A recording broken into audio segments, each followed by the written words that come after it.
Iranian rice.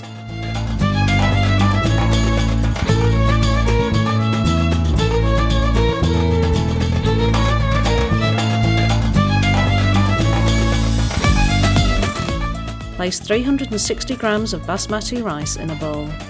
Add 2 tablespoons of salt, 3 cups of tepid water and leave for 30 minutes. Drain the soaked rice with a metal strainer and rinse well to remove the salt.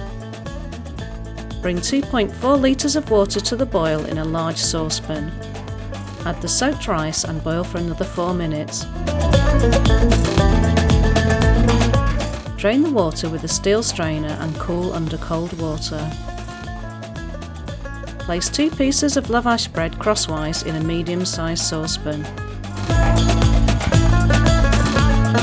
Spread the boiled rice on top of the bread.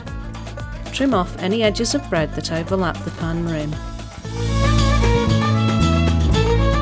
Cover the pan completely with a clean cloth or towel and tightly close the lid.